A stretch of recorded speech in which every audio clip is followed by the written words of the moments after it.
Scott, if you take the attendance, please. Sure. Brown, Here. Cargill, Here. Mays, Here. Vadovich, Here. Seifert, Here. Gunderson, Here. David. Not here. Alright. Mr. Chairman, you have quorum. Thanks. Jeff will be here, he's just running a little bit. Okay, thank you. So, everybody, if you join me in the pledge, please. Pledge allegiance to the flag of the United States of America and to the republic for which it stands, one nation, under God, indivisible, with liberty and justice for all. Thank you, everybody. Welcome.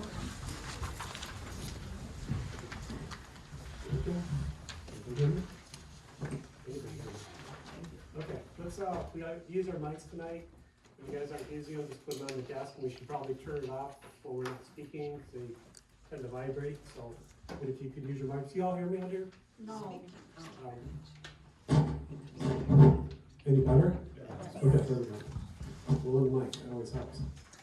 Okay, first thing is the minutes from October 29th, 2025. Everybody get them? Get them? I have a correction to the minutes on the roll call. I don't know if any of the other ones noticed it, but all of our names were across for the roll call. Can't And then- hear you easily. I'm sorry, what? Can't hear you easily. Well, my mic is on. I have everybody that was on roll call, and then he put down below the absent ones. You only put the names of the people that were actually here for the roll call. So that would be my only correction. Good catch. I got that, yeah, Gene and I talked about it We before. talked about it, Okay. yeah, but it needs to be corrected. Absolutely. But otherwise, I'll approve the minutes as corrected. I'll support. Okay. Any other discussion? Okay, all in favor, say aye. Aye. Opposed, same sign? Okay, thank you. Okay, so one case today is PPUD F25-02, Mansfield Land Use. And with that, Danny. Thank you. I'll hold this instead. Okay.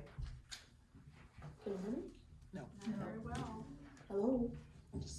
Try blowing it, that's what I did. Yeah, I think you just need to keep it right in front of you. This is about as close as I can have it. This case is PPDF 25-02 Mansfield Land Consultants for JB Donaldson Company. This is a final planned unit development and site plan review. It's residential development proposed on the south side of Intertown Road, tax parcels 011918, 300-032, and 300-044, section 19 in Bear Creek Township. Here is a map showing the location of the two sites. Directly south of Anderson Road is the access point that's proposed, and then you can see 300-032 highlighted, as well as 300-044, which has frontage on US 131 highway. Here's an aerial map of the site. This site is vacant currently. It was a site that was used as an excavation site to fill in the Lowe's project when that was being constructed, and it does have a commercial driveway access coming off of Intertown Road. There's another aerial of the site. You can see kind of the excavation area. The area is open and not treed. On the main site, 300-032 and 300-044 is primarily wooded and very steep topography on that site, as you can see by the topo map. So this topo map, the lines that are really close together indicate very high hills or ravines, and so that's what this map is, which is required. It's an existing conditions map showing the trees that are on the site and the open vacant area on the property. We have some photos of the site. This property is zoned FF1, Farm and Forest, with a planned unit development overlay. So that preliminary PUD was approved, and so this site is now zoned FF1 with a PUD overlay. The two parcels are comprised of 20.9 acres, and the preliminary PUD was approved with condition on March 6, 2025, to develop a multiple family development with 11 multiple family buildings, providing 240 dwelling units, 96 one bedroom, and 144 two bathroom units, including also a clubhouse, community pool, sidewalks, dog park, pickleball courts, play area. Outside amenities would include a pathway from the development north to Levis Road, parking facilities on site, as well as maintenance building, waste and recycle center, and a bus stop has been added. Following the preliminary PUD approval, the zoning ordinance allows for the applicant to apply for a final PUD within 12 months and may submit final site plan as well as final PUD plan at the same time so that they can be reviewed concurrently. Or within 24 months of the approved final PUD, the site plan can be submitted. The applicant in this case opted to apply for both the site plan and the PUD final plan. I'd like to kind of walk you through where we've been with this case. It's been ongoing for quite some time. This particular portion started in June of this year, but really the site was being reviewed well before that. In November of 2024, the applicant proposed a rezoning on this property to rezone the property from FF1 to R2, and that was recommended by this planning commission for denial. A rezoning, as you all know, would go before the Emmett County Planning Commission for recommendation to the County Board of Commissioners, but the applicant withdrew after the recommendation from this planning commission to deny that request. Then in January, on January 29th, a preliminary PUD plan was submitted by the applicant, and this planning commission voted to recommend approval of the preliminary plan unit development. And I will show those documents in just a moment, but I wanted to kind of give a little bit of a history. Following the approval by the Emmett County Planning Commission, which came after the recommendation from this Planning Commission and the Township Board, on June 25th, 2025, this Planning Commission reviewed site plans that were submitted, site plan packet that was submitted on June 13th, and then on June 30th, you reviewed updated plans that were submitted on July 18th. August 27th, this Planning Commission reviewed the case again. And then October 29th, the September meeting was canceled. We didn't have anything to review that was new because the applicant was revising the plans. October 29th, the case was postponed at the request of the applicant, but new plans were submitted dated October 14th and provided to the Planning Commission. And then, so here we are, November 19th, with one new sheet that has been submitted since the October 14th packet was received. So, following the submittal of the rezoning, when that was requested for denial, the applicant turned in the PUD plan. And so we kind of went through what is a PUD. A PUD is a development option that provides flexibility and encourages innovation and effective site design. It is sometimes considered similar to a conditional rezoning, but we don't allow conditional rezoning in our ordinance. This is a tool that we have in our ordinance that has been in place since 1986. It has been amended over the years several times. As you know, we at one time had a residential planned unit development overlay for residential use only, and we revised that after we found that we ran into some issues with that PUD. And then the state of Michigan has allowed for planned unit development since just before that time, 45 years ago. And then to qualify for a planned unit development, Article 16 requires, among other criteria, that a proposal is not used as a means to sidestep other ordinance standards or used solely to achieve higher density. To demonstrate qualification, the PUD must be at least 3 of 6 public benefit objectives listed in the ordinance. In the preliminary PUD submission, the applicant identified that 5 of those 6 public benefits would be met through this proposal, and the Township and County Planning Commissions determined the proposal qualified for the PUD. Why a PUD in this case?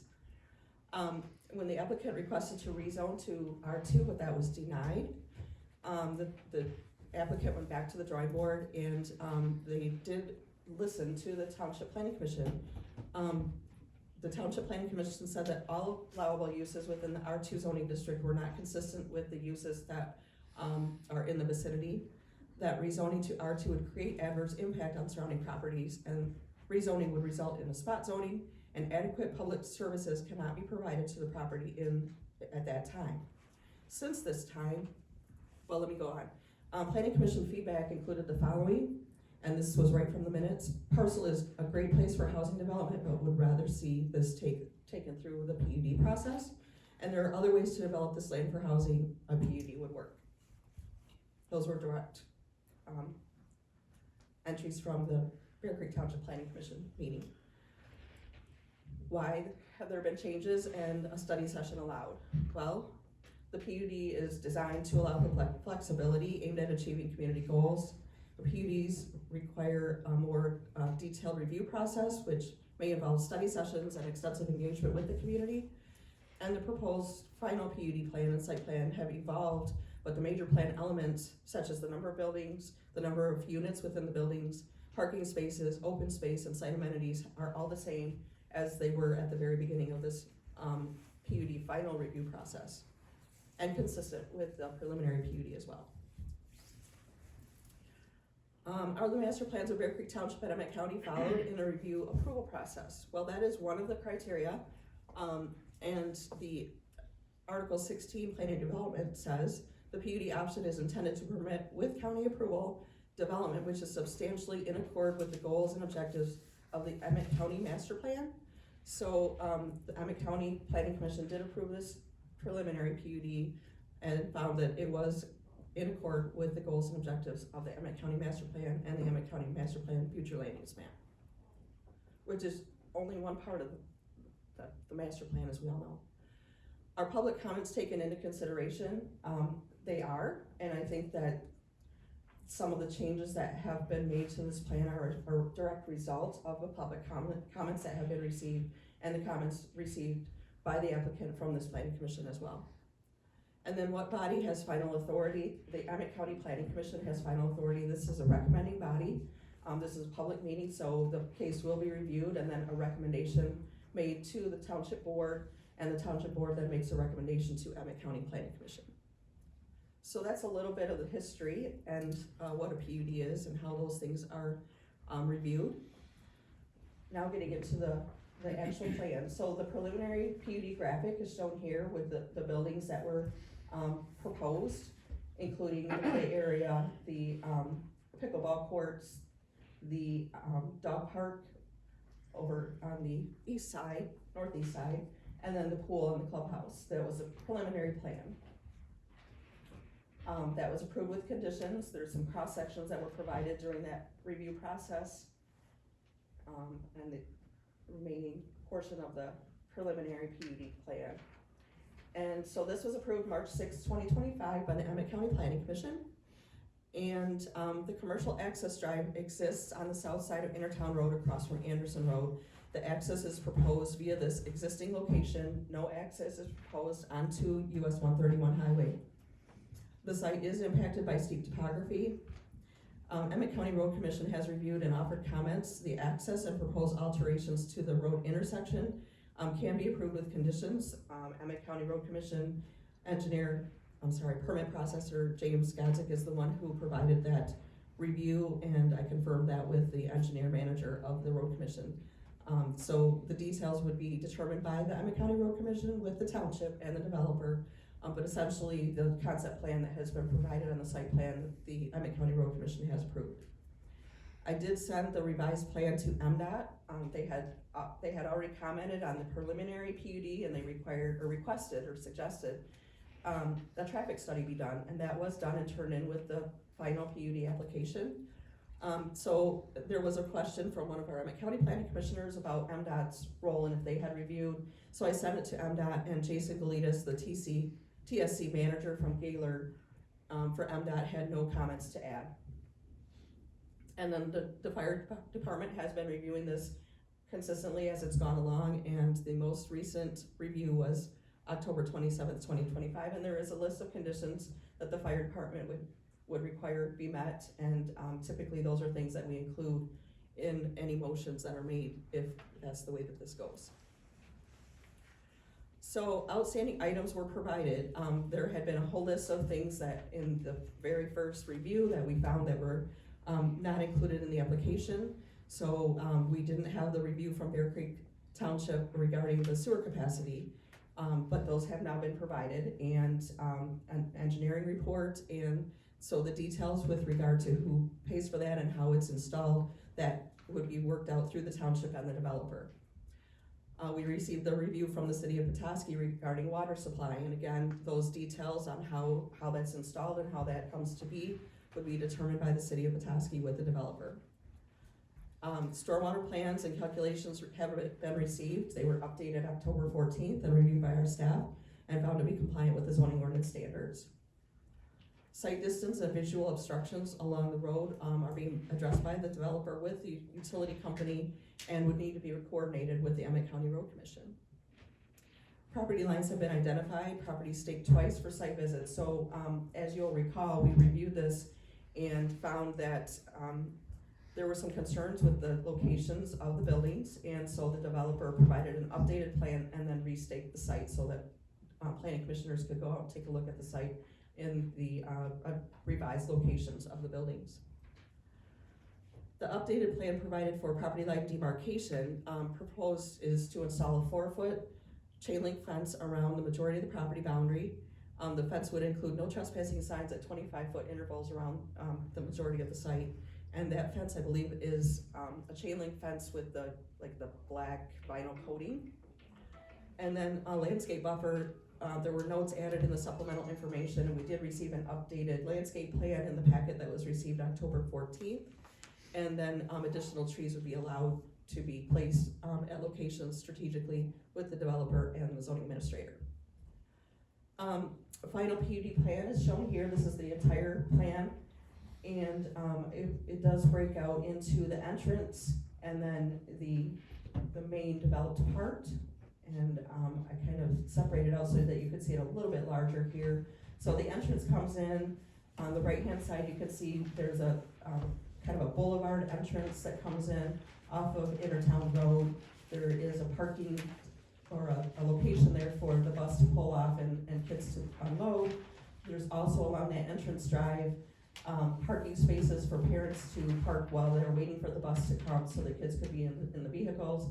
And then there's also a bus stop location with a shelter that's proposed along Intertown Road, but on subject property and not in the road right away. And then as you come down the entrance drive, there's another boulevard as you come up the hill, and then the pool would be the first thing that would be located on the right-hand side, on the left-hand side, and it would be enclosed and screened. And then there would be the clubhouse, and then opposite the clubhouse, there's a play area as well as pickleball and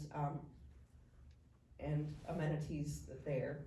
And then as you continue south on the property, there would be the structures, so the dwelling units, 3 stories.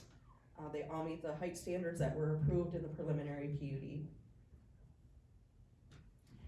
The 50-foot perimeter setback was authorized in the preliminary PUD, but the applicant has revised as a result of the comments that were made and the on-site staking, so that now the setback is 65 feet rather than 50 feet on the north and the south. This is a look at the pool, the clubhouse, the play area, the pickleball courts, and building number 1. And then this is a look at the south end of the site with the 50-foot perimeter setback shown, and then showing that the buildings have been moved to meet a greater setback than 50 feet, the minimum required, and everything on this end has been moved. Excuse me. Everything on this end has been moved to the west because there was concern about removing the trees on the east side in that extra parcel that's located along US 131. Yeah, I think Sorry. I'll get a lot of talking for one person. There's a lot to cover. Yeah. Laura might have to take over. Okay. I told her I was hoping to lose my voice by the end of tonight. That might happen. Community building is shown here, so we have elevations for all the buildings, and they all meet the standards of the ordinance for height. Could go through those and not say anything.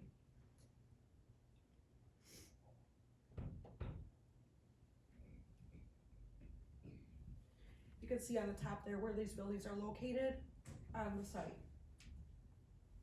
Sample bus shelter, maintenance building waste enclosures.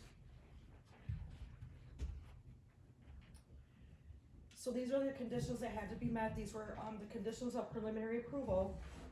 So the exception for parking spaces was granted at 1.6 spaces per unit, and 1.7 spaces per unit is provided. Height exception is allowed, as proposed at 39 feet 8 inches. Development is required to hook to municipal sewer and water, and the letters verifying capacity have been provided. Landscape buffers to be provided to greater degree than shown on the plan. That was a condition of approval of a preliminary plan. The most current landscape plan shows increased trees and also the buffer being retained to a greater extent than originally proposed in the final PUD. The traffic study was done as requested by MDOT, and the proposal from the applicant to demarcate the property lines was submitted, and that was the fence. Here's the landscape plan.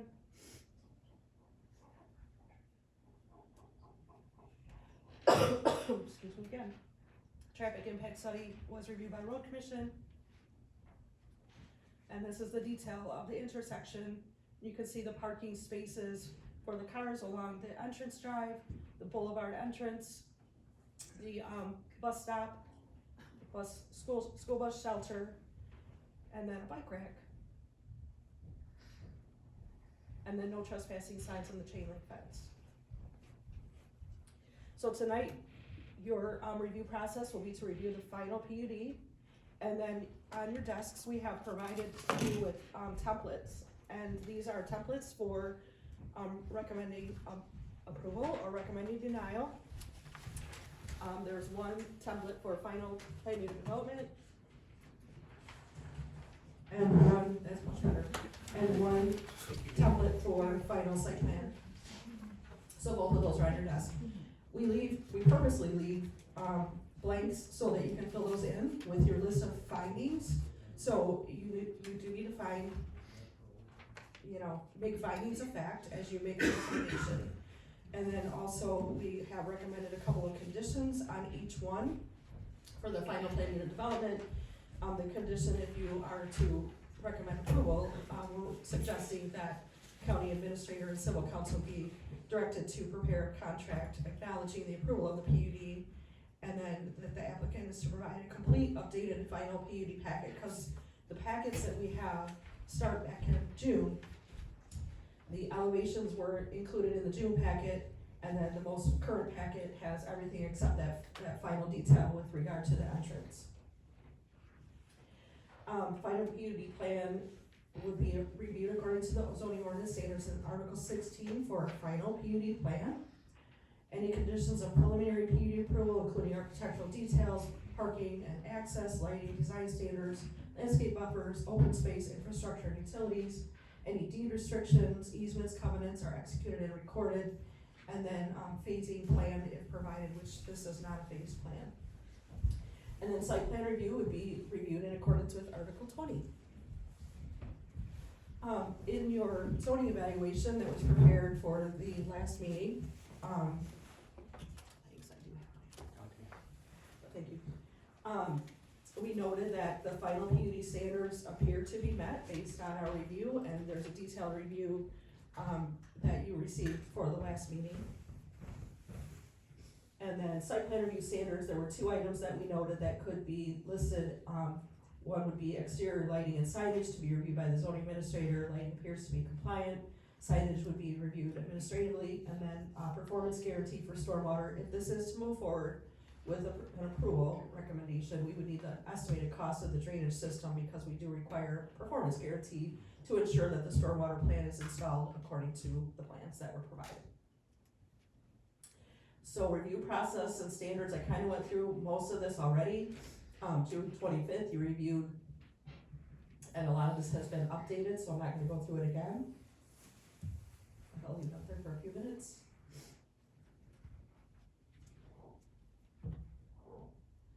And then July 30th, these were taken from the meeting minutes. August 11th, Bear Creek Township canceled that special meeting that was proposed, and then a work session really was held near the end of August. And then on September 24th, the applicant didn't have the revisions ready for the deadline, so the meeting was canceled.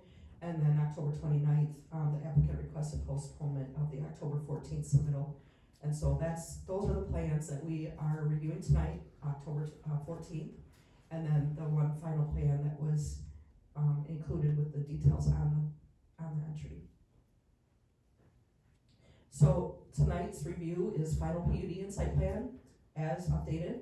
And we would think that it might be time to make a recommendation to the Emmett County Planning Commission, to the board, your board, and then the Emmett County Planning Commission for December 4th.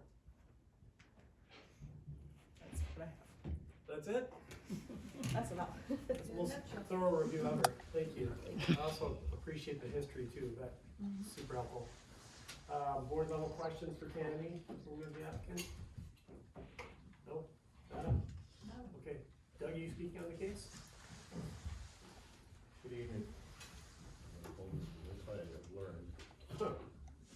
Is it working? Not No. yet. Turn it on. Green light. There you go. All right.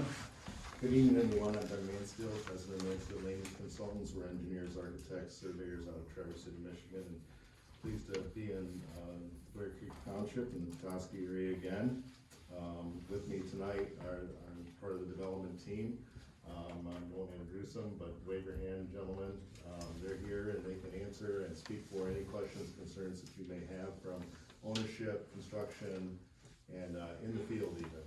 We've got representatives here tonight. So I'm glad I don't get paid by the word because Tammy didn't leave me much to say. Other than that, over the last couple of months, particularly due to the study sessions, we've tried to make the plan evolve, add to it. We've listened, and we believe it's a better project, through that whole process. So I congratulate everyone that was a part of that, because it worked out favorably on several different levels. I just wanted to say that the October 29th was a issue with the school, and I'll say the private busing company, okay? Not to say that, I guess we learned a lot through that process. The schools through the state authority have a lot of anonymity and their own safety concerns and provisions, and they hate to waive those or vary from those, even if it looks better to that.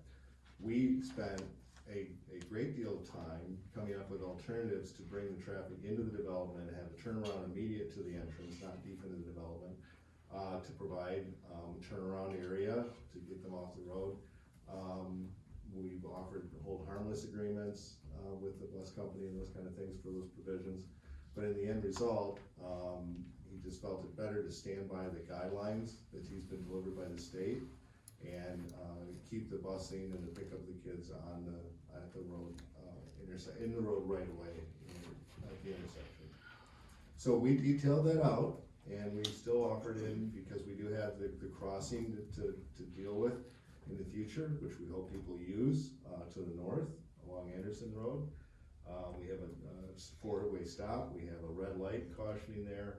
And we all know that Anderson and Intertown are busier roads that are probably gonna get busier. So we tried to plan for as much as we could. It ended up not being, well, I guess we saved money through the discussion.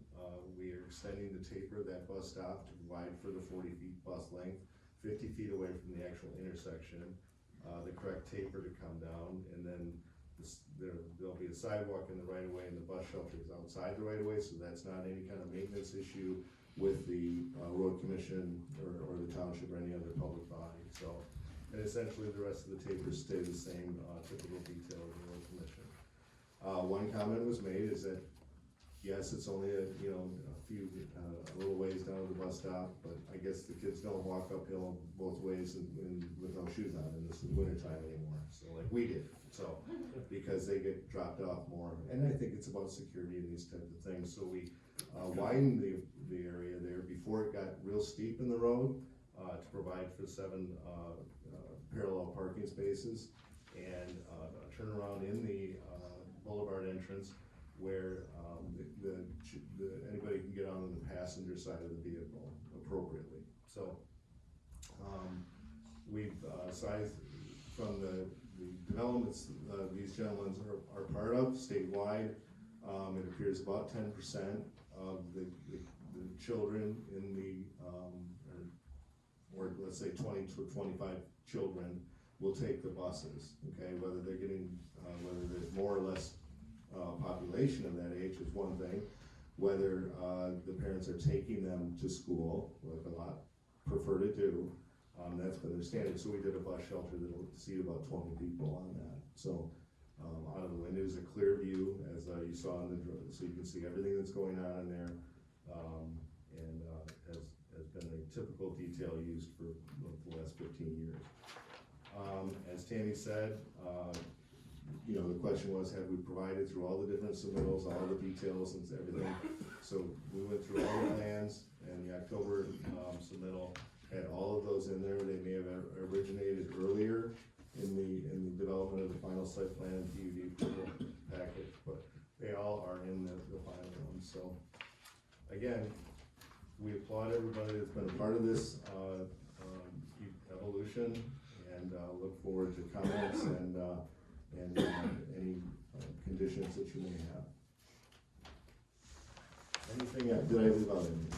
I just like the detail, why we moved the buildings, how we moved them, the mature trees that we're keeping, the elevation of the building. Yeah, I mean, to go back to what Tammy kind of said, after the study session, we had the site staked for the first time, you know, we were able to effectively, because of the, and I went over this, because of the urban neo-traditional pattern, the square pattern, very efficiently tuck things in different, on different levels in different areas, and actually make the project more efficient, more clustered, saving not only the trees, but also as we know, that those berms that form that bathtub in there substantially, and I think that's what you'll see out in the field today. And we also picked up, I think, 12 parking spaces, however that worked, in doing so. The other thing that is crucial to this development in any township, you know, on the basis of health, safety, and welfare, is that we maintained all the fire routes and road ends that they wanted in order to be able to park, get hose lengths around the back of the buildings and access. So it may have sounded like we just moved it 15 feet here and there, but to meet all those goals and objectives was a pretty substantial thing that frankly our firm's pretty proud of. So, so yeah, like I said, it's gotten better. Thanks, Doug. Okay, for the public, we're gonna have some board discussion, then we will go to public comment after that, so. All right, who'd like to start? I mean, I've got a list of things too, but I have a list of things to discuss, but if somebody would like to. Okay, well, I guess it's me, Doug. Okay. All right, so really, mine are more or less just clarification questions as opposed to concerns, so just kind of random going through. Just start off with the 4-foot chain link fence. Tammy pretty much said it's a fabric fence, like it's on sheet C 1.2. Just want to question it. It's a black privacy fence all the way around? Black chain link coated fence, Okay, like a 4 foot tall. fabric. Not fabric. Okay, that's what the C1 sheet said, so I was a little Okay. confused. No. What, it said it on C 1.2. Okay. Fence guys call that fabric. So. But it's more of a. Yes. But it is steel, like galvanized, like you'd see at any football park or anywhere around town, galvanized steel post, except this one is coated black so in your vision, you'll see through the black. Perfect. So without being an obstruction. So Okay. Is it vinyl coated or just? it's vinyl coated, you know. Okay, that's the terminology on the Yeah, sheet, I I'm guess. sorry, yeah, we use the technical details right from the specs, and they call it fabric, yes. Okay, all right, no, that's fair. And the next question, fence related as well. On the front side, the 130-foot proposed 8-foot tall privacy fence, does that overlap with the 4-foot fence? It's hard to tell in the two different graphics. If they line up in a straight line or if one overlaps or. Well, one of the things when we were looking looking at the bus and being able to turn cars around, okay, so they can get headed in the right direction without just doing, 3-point turns in the middle of the road, was that the headlights would, potentially, flash into the neighbor's yard, so we did that 8-foot fence. As I see it, the ones to do the boundary, the other ones to do, landscape and mitigate headlights. Okay. Does one stop, one start, or do they go parallel? Actually, we support the privacy fence, which are known to do this with the winds, with the fence post, the steel embedded fence post. Okay, gotcha. All right, so continuing on the subject of fences, all the fences around the play area, the pickleball, the dog park, clubhouse, are they all the same black chain link as the exterior and all 4 foot? Correct. Okay. And the developer has used that in their other developments almost exclusively, again, for the same reasons, so. Okay, and then looking at the renditioning from the Legends Morgan Farms, is the pool fence like just a wrought iron 4-foot fence around the pool?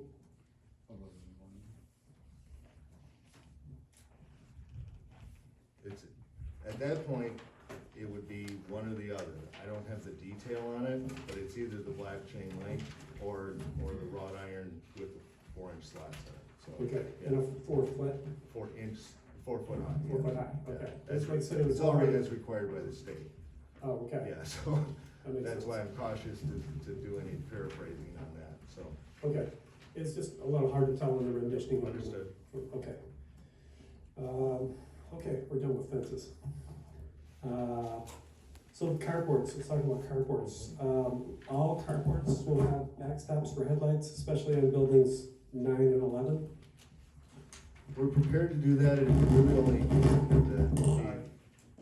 really only the effective nature of it was to provide a panel at headlight level. It's about 3 to 42 inches high, and it sits about 2 feet off the ground. So effectively, but it does make carports harder to maintain with snow. Effectively, we'd like to only require them on the outside perimeter panels where it's mitigating what you intended to mitigate. So, and the ones that face the interior, we leave open for easier maintenance. Okay, well, that makes sense. Mostly I was concerned with, like I said, buildings Right. 9 and 11.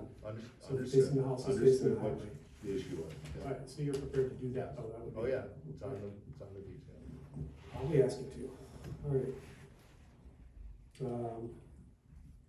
The picture on landscape plan L1-2, there's a renditioning of the playground. Instead of curiosity, is that renditioning what the playground will look like? That's a typical one. We use it for the population that we have, okay? They will take bids on the kit, and then the kit is installed by the provision company. So, Okay. but that would be the typical of what they've done on other projects. Okay. For the 240 units and the bedroom situation, Okay, Okay. so based on size. population study. Was that an actual picture from one of your properties? That is actually the rendition from that company that provided that certain pieces of equipment. Okay. All right, fair enough. All right, can we talk about retaining walls, such as composition heights, that type of thing? The stack wall by building 5, I noticed they're throughout the property. If you could kind of walk us through, starting at the maintenance building and going over to, behind building 5, the tier going behind building 5, over by the dog park.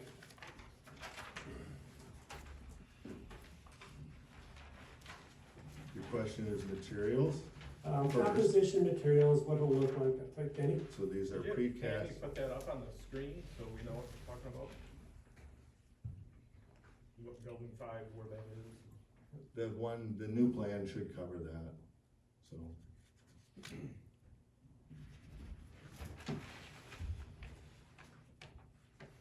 I'd say heights too would be nice.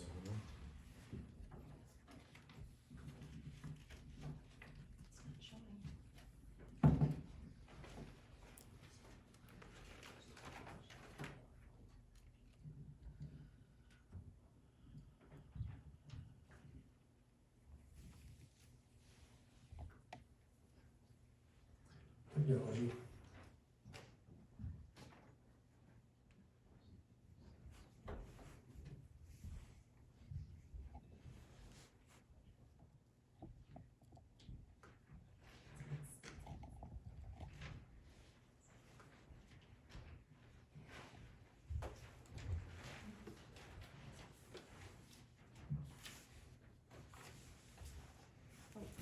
Yeah, it's not showing.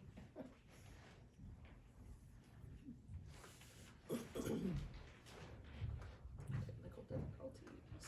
There we go.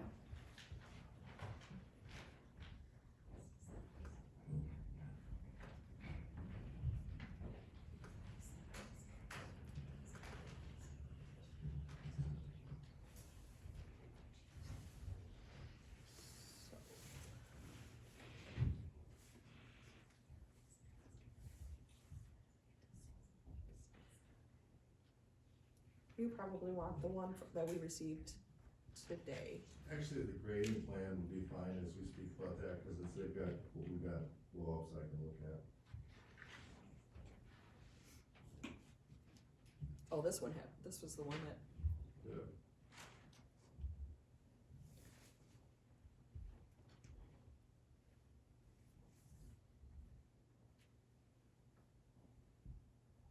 it's a big file. Yeah. Actually, where it shows all the buildings where all they all are, so. So one of the goals and objectives when we went through the study session was reduce the mass and height of the walls as possible on this. While still preserving the buffer zones and those kind of things. Instead of jumping around to building 5, can we just kind of take it from one and go through? Yeah, however you wanna go through them, let's see, I've got it marked on my. Right, site plan. so I'm just gonna start at, actually the pool. So, Great. let's start again, it's the best place. So, one of our goals and objectives then was to keep the walls 5 to 6 feet high at most, okay? So on this, on the north side of the pool, you'll see 2 retaining walls, and actually the foundation acts as a third, dropping block on the foundation. And then there's about 5 feet between those tiers of retaining walls that can provide landscaping and those kind of things. Shade, shadow, texture, all those. So these are precast, natural faced stained units, they call them, blocks of different sizes given what they're retaining, okay?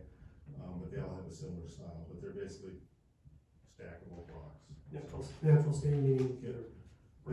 They're stained naturally, brown, grays and stuff to look more natural, not just concrete, so. Okay. So on that one, you'll see now, 3 walls, and each of those is about 5 foot drop a piece, okay, instead of having one. One of the things that happened when we went through the study session and moved things in, is that we also moved things closer to where the ground is flatter. That was one of the efficiencies that actually took place through that discussion. So we actually have less height and less, running over the sides of the embankment, less grade to catch. So that's the pool. Then one of the notes was around the clubhouse and in front of building number 1, we're actually, when we moved that back, we were able to add or save a substantial amount of the existing earthen berm that's there, okay? So we don't have any retaining walls there anymore. But moving to building 2, there's, let's see, make sure I get this. There's no retaining walls anymore on building 2. Then, we moved to the dog park. Okay, dog park was actually a fun little experience. That is a large, hole, probably where they buried stumps and these kind of things during the process. It drops down about 15 feet, right around the back of those carports. So if you'll notice, what we've done is brought the grade, after, behind the carports down, we have a handicap ramp that goes down to the dog park. And we have a set of stairs that goes down to the park where the natural grade is right now. And then as it, there's actually a retaining wall that goes, if you're looking at building 2, it actually goes up against that side, and then it slides over to the west or east, and then goes down. So it's a stepped dog park. Okay. It's probably the most over-engineered, nicest, the most expensive dog park there is. Cause there's a lot of detail that went in to make sure it was accessible, and, out of the way, and, worked with the grade as well, so. Building 5 then, building 5 was at one time a larger retaining wall, and, that may have seemed to be, the answer for that, but given the fact that we wanted to reduce the height of those and the sincere one single mass, we broke that into 4 retaining walls of about 4 to 5 feet apiece, and they're 5 feet apart, so they can be terraced with landscaping. Building 11 was the one that probably had the most substantial move to the west on this project. There was a large 15-foot high retaining wall on it that is down to less than 5 feet now, a single retaining wall. And that's only on the corner, the northeast corner, so. And then we moved to, again, to the west. Buildings 10 would be on the perimeter, there's no retaining walls there. Right. Well, building 9, there's no retaining wall there. Then we move over by the more maintenance area and the waste recycling and some of that parking, and we pick up the need to have a retaining wall, even though we move that in another 15 feet. The rear walls of the facility itself will act as a retaining wall to about a height of, it's only a couple feet high, and then it goes up as it gets into the hill. It's 4 feet tall, and then behind the maintenance building to the north is the highest point, and that's probably about a 9-foot high retaining wall. But it really is just, it's burying the building, and that acts as your retaining wall. Okay, thorough. So then finally, then we get up by the dog park, or I mean the pickleball courts and such. And, even though we moved those in more, we're still looking at probably about a 10-foot retaining wall on that. There's a soft surface at the bottom, and about halfway through that starts to trickle down to the point where it gets to the, and we're able to manipulate the grade there also. So around the top lot there, it's basically down to about a 2-foot, wall that actually will act as a, well, we're gonna put a seating block on that, so you'll be able to sit on it, and it'll act as a bench area. So, it's less than 3 feet, so there's not a fall hazard at that point, according to the guides we have to use. So, I think that pretty much circles the entire development. But that was one of the substantial efficiencies that came out of the development of the project, so that's all. Yeah, I agree, they seem to be less Yep. steep, less hazardous. Less mass, more human scale, so it was good. Well, I understand the depiction of it now a little better, so the tiered ones, the 2 tiered ones, especially over by building 5, so what kind of shrubbery will be in between them, enough to maybe keep kids from not wanting to play on them? We don't really, we hate to hide, a safety issue in the, in shrubs and things like that. If it, on what they've done on their other project is to put more of that, fencing along the top of the top one, okay? So, that's more of an OSHA type thing that comes out of the final details of that. Then what we do is we plant ivies, creeping shrubs and these kind of things. Maybe they'll go to 2 or 3 feet and then fall over the side, fall off the walls. So, Okay. it's inexpensive and it looks great. Okay, well, that was thorough, thank you, that was the biggest one. All right, Anything to add? Okay. yeah, that was my biggest actual concern. Okay, let's jump over to 2 of the fire lanes, maintained access, the 20-foot fire lanes. How do you maintain that, especially, you know, behind these buildings 9, 10, and 11? How do you keep that clear for fire? Well, what they require, if you have a building that's over 30 feet high, the International Fire Code says you have to provide a lane that's 26 feet wide, 15 to 30 feet away from any building, okay? And that's to get your aerial apparatus, the ladder truck up in there. And then you have to have certain radiuses around making those turns. So almost, I can't think of one road that's in there. Now, that's only on one side of the building, but we maintain it on 3, okay? So the main drive down there is 26 feet wide, and then your parking is beyond that. And of course, we have generous parking spaces in Bear Creek Township. So, and generous sidewalks encroaching on the buildings. So that lane should be plenty big enough to have everybody parked in their appropriate parking spot, nobody hanging back. We didn't cheat any of that. All the radiuses are per the International Fire Code and the size of the fire truck provided by the fire chief. Actually, we increased that, I think, 1.5 feet in radius, doesn't seem like a lot, but all those are met. All the turning movements we're giving to the fire department to show that they could get in and do a T or L back out into the parking lot. And then we did also hose length measurements at their stop there.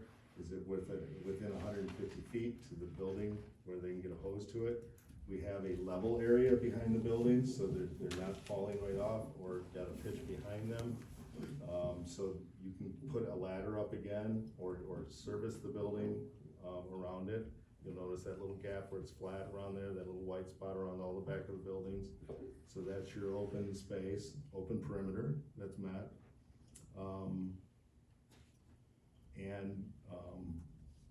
So I hope that answered your question. No, it did. No, it did. Especially the 150-foot too. Just out of curiosity too, I know the dog park is a huge drop. Is the drop north of building 5, is that the deepest spot that you have to fill? I think. The building sits right on the edge, okay? All that retaining wall is actually built for that open perimeter. If you look at the contours, right after the where it says type B to the northeast of that, you'll see those contours getting closer to the building. The building itself is sitting on good ground. Okay. But we still had to provide that open perimeter to get around the building, and that's where you get into the drop off, so. That makes sense. Okay, that was more out of curiosity. And then the last question I just have is for all the trees and vegetation, is irrigation. Can you tell us a little bit of irrigation, how you keep everything alive? I'm gonna let you guys speak what is irrigated, because this is always because if it's a mischief project, you don't do it, but these gentlemen have their own, so. Fair enough. So, we'll be, Chris would find JB Donaldson, we'll sod the entire site, and it'll be fully irrigated. Okay, so all the trees, all the bushes, everything will be irrigated? Yep, correct. Sprinkler system? What's that? Sprinkler system? Yep, yep, off the water main. But like drip lines do, or just all sprinkled? Yeah, so, like he was talking, around the landscape buffers that will have the tiered, even the bushes that we had in there would have the drip lines and stuff like that for any of the bushes that we put along there. Okay, Turns out a nice community in the end. yeah, super, thank you. Okay. What we do on that, we can provide Tammy that or your board, is we send that to a distributor and they do all the engineering for it. And some bushes like this much water, other ones want this much water, the efficiencies of spray versus drip, and they provide that. But it's always good to hear, even for us and our landscape architects, that these trees are gonna be taken care of, so. Yeah, the details more than I want to get into. Yeah. Horticulturist. Okay, I'm done manipulating this plan. I just have a couple questions come off of what Mitch asked, and on that privacy fence up in the front, the tall one, what is that gonna be made of? That'll be wood, treated wood. Okay, is it gonna stay wood color, or is it gonna be painted, or is it gonna be stained, is it gonna be, or just We would just natural seal it. natural? After a year of it sitting, you come back and you natural seal it, Okay, so it'll be a natural wood. okay. And it's actually got tree buffers in front of that, so it's broken up, and that's on the landscape plan. Are there fire hydrants within the complex? The entire thing has hydrants at almost, probably 2 every building, as close as they have.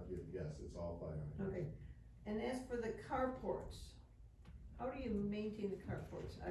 Are they assigned to certain people parking them, or how is it first come, first serve? How do you do carports? I mean, I know there's one like for each section, but who gets to park in the carport? So in this development, some of our developments, we have a carport for every residence. In this development, just the parking layout, there's limited parking, so they'll be available on a rental basis. For residents that do want carports.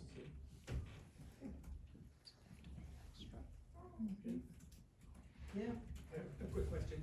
In a project of this size and scope, is it is it you typically, I don't wanna use phase, but is it a normal process to like build 1, 2, 3 buildings at a time, try to finish them and then rent as you go, or is it, I'm assuming you don't build all 11 buildings at a time, or what's the process with something like that? Yeah, so we would do a phased approach. We'd basically, through our building approval and through our engineering approvals, we'll create I'm gonna call it a phased approach. The construction will happen all in one time duration, but, we'll pick a building in the clubhouse that get delivered first, and then we'll deliver buildings and units as we complete them in somewhat of a phased approach. So we'll deliver units over probably about a year timeline, which usually matches the absorption rate for rental. Yeah, let me turn this on. Doug, the latest map that I'm looking at doesn't have the contour elevation lines on it. So my question is, behind units, building 9, 10, and 11, I went out there and I walked that a couple of times, since the new stakes were put up. My perception is you're gonna move quite a bit of sand, dirt composition off of that hill there to make room for those buildings, is that correct? But you're still gonna leave a ridge. Yes, there will be a ridge, natural on the exterior perimeter, natural vegetation, and it goes over the bank and comes down to the finished floor of the building. How high do you perceive that bank to be to the floor of the building? 10 feet, 8 feet? I'm looking at the grades. Yeah, I don't have one, so. Yeah, you do, it's just not that one. So with that one was really to show, but in your packets of October, okay, all the grading plans are in there. So I'm just gonna go down the list again. 9, that the finished floor is at 886, okay? And the berm is maintained behind that building at 890, so that berm will be 6 feet higher than the finished ground floor elevation. Okay. 886, 890. Oh, I'm sorry, yeah, you're right, 4 there. And then we get to 10 and it goes up to 6 feet, I'm sorry. All right, thank you. And then on 11, the ridge starts to fade away, so it goes about 3 feet higher, so.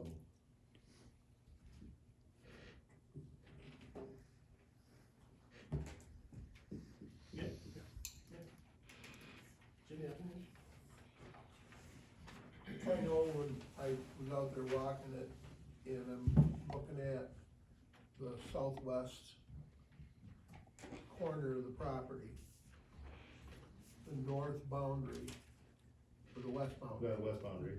North of the south boundary. Mm-hmm. It looks like, it looks like you're gonna have a lot of, am I right to say you're gonna have a lot of fill? That one actually comes down further, and to make the stormwater and the sewer and everything work, we're actually raising that a little bit, about 2 feet to bring in the bench of that, but then it goes right uphill, Cause there, I think right behind there's a home pretty close to the line there. On that, Right behind the waste and right recycle facility.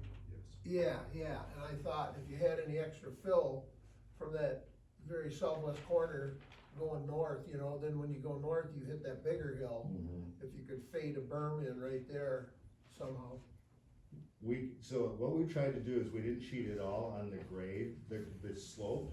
So we maintained, we could, and have, given North Michigan land, the flavor of the land, have used slopes, engineered slopes of say 1-on-2 to 1-on-1.5.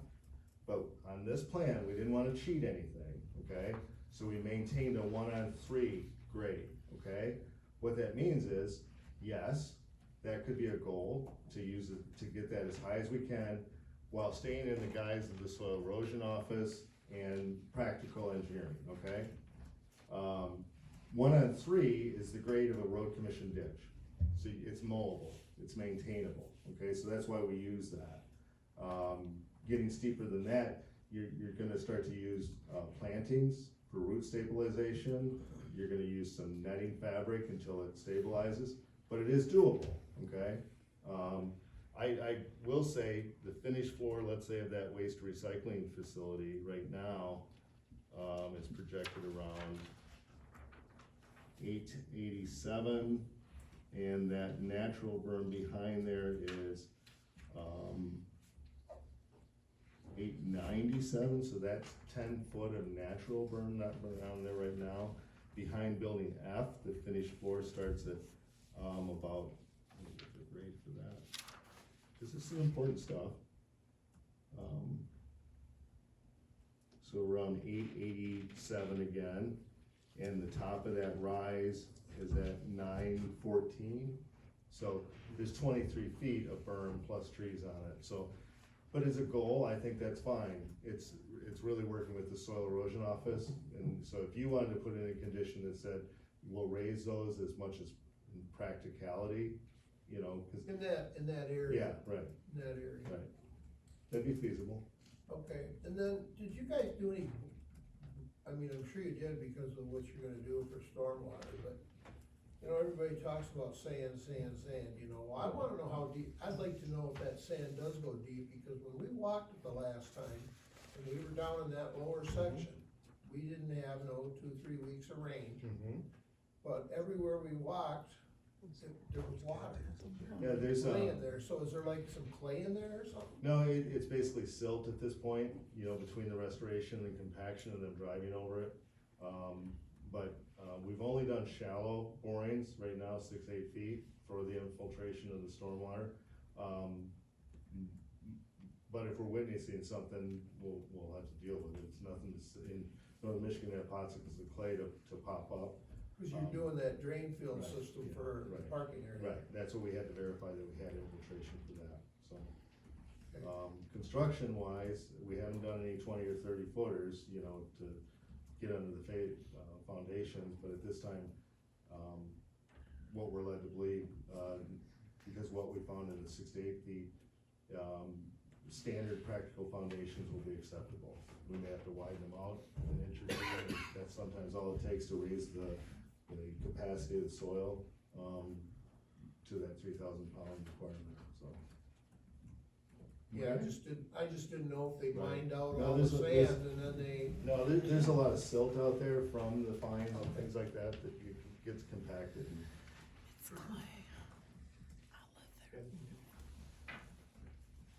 Okay, everybody good? Well, thank you so much. Okay, thank you, Doug, appreciate it. Okay, at this time, we will go to public comment.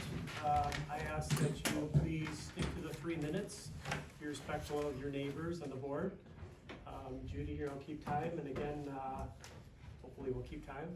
Mr. Chair, Yeah. before you do that, I wanted to acknowledge that in your zoning evaluation, we have received several letters, over the time frame that this has been reviewed. More than what is listed here, but on your zoning evaluation, they were all listed out, from different people and the dates that we received those. So, we did receive, from Jared Ehrman, more than one letter. We received a letter from Regina Gasco supporting the, proposal. Jared Ehrman was in opposition. We also received letters and email from Mary Wilson, more than one letter from Tom Baldwin, letter of opposition from Carla Buckmaster, letter of opposition from, several letters from Karen Dodge, and I included in, via email, I believe you received one this week that came in on the 17th of November. And so I just wanted to acknowledge that we did receive, and you have received those letters, over the time frame of this review. Okay, thank you. Ready? Okay, so again, if you keep the 3 minutes, I would really appreciate it, because I'm not a good yeller. So, okay. Can they maybe not repeat themselves? Judy just asked if you have something new especially, we'd love to hear it. So, okay, who would like to speak in public comment? If you could just go to the podium and state your name and address, for Scott, appreciate it. Karen Dodge, 1500 Kemp Road. I'm going to read the letter that I did submit to the planning commissioners, I guess for the benefit of everyone here. This project does not align with the Bear Creek Township Master Plan. and approval would undermine the land use vision which the township adopted after broad public input. A land use concern cited in the master plan states incompatible land use which can occur when neighboring land uses, either by the nature of the activity or the scale of the development, negatively impact the normal enjoyment or operation of adjacent properties. My rights as a homeowner are property rights. I have the right to quiet enjoyment, reasonable expectations of use, and protection from incompatible development. The township should preserve the rural or farm forest character that attracted residents in the first place, not undermine it by squeezing in high-density projects that belong in already urbanized areas. The township has a duty to protect existing residents and planned land use. Allowing a high-density complex here would directly impact our private wells, traffic safety, noise pollution, and the overall rural character. The master plan recognizes that zoning should not just control property rights, but also protect property, including the value, safety, and quality of life of existing homeowners. This proposed project threatens those protections by concentrating density and traffic in an area planned and zoned for rural use. The Planning Commission should stand by the master plan and the zoning that residents count on when they invest in their homes and community. The master plan clearly calls this area farm forest, not urban or high density. Changing that now would send the message that your plan doesn't matter and that those who follow the rules will lose the quiet character we invested in and trusted this township to preserve. Also, public trust is at stake.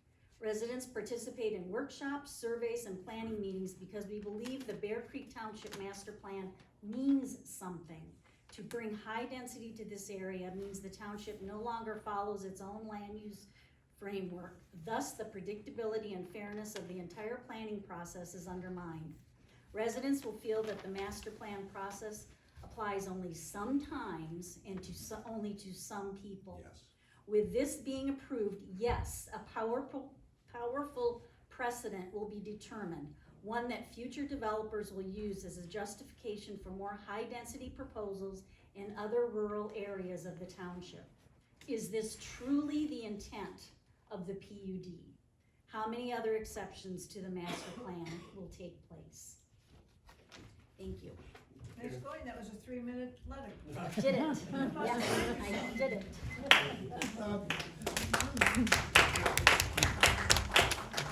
Through the chair, just a point to Tammy.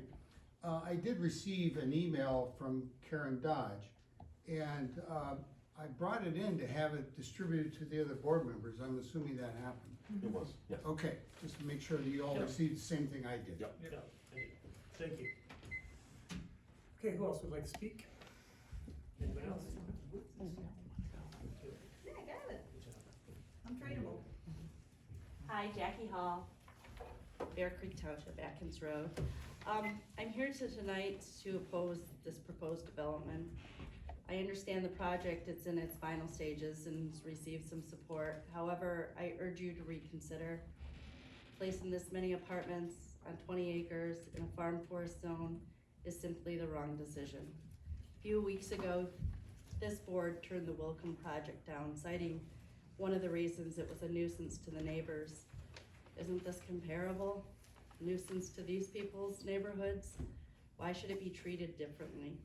We often hear that housing is a critical issue in our township, but once housing projects are proposed, it seems like the zoning rules and the master plans is disregarded. These neighbors have lived here peacefully for years and aware they're on the edge of a development sprawl, but never imagined something like this could appear in their backyard. Our county is already facing a surge in projects with Maple Block, the old Hinky Lumber, Victories, Habitat, Conway Commons, Pine Pond, the Atkins Road property that's for sale, and there's talk of another Habitat project. Why not wait and see if it catches up? Why should we be going against what the master plan says with this development? I know people say we need housing, that's what everyone talks about, but in this room tonight, is there anyone here that doesn't have a place to live? Most of the demand is for affordable housing, not market rate housing. Workforce people need affordable homes that they can buy, not apartments that they cannot afford. The project does not address that need. It's clearly designed for profit and not for solving a housing crisis. Adding high-density, high-rent apartments will not solve affordable housing. We must think long-term. What will these apartments look like in 20 years? Developers often build, rent, and flip. How long will they maintain them? How long will they own them?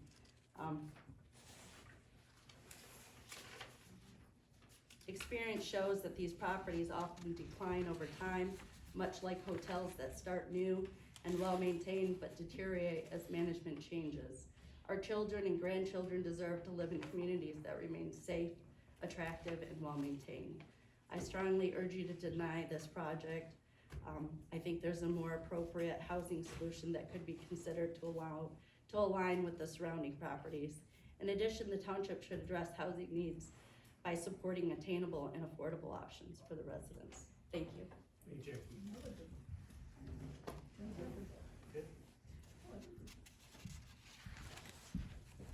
Okay, who else would like to speak? Go ahead. Hi, my name is Mary Nevajans, 1539 Kemp Road.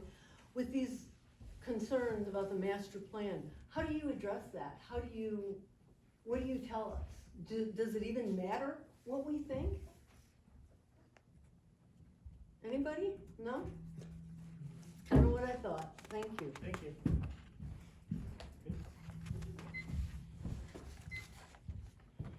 Any other comments?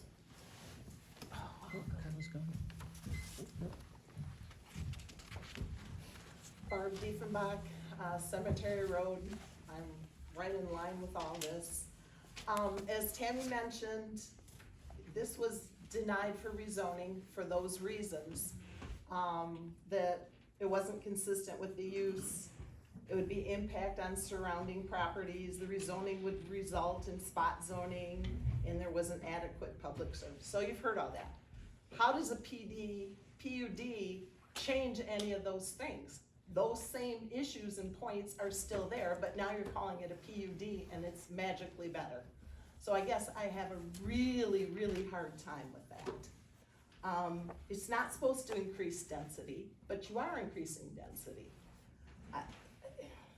I'm going to live with that. That density is going to affect me.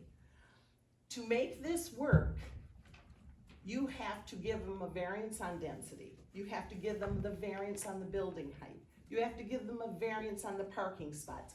You have to change the roadway to a four-way stop to make it safer. You have to put fencing around it, no trespassing.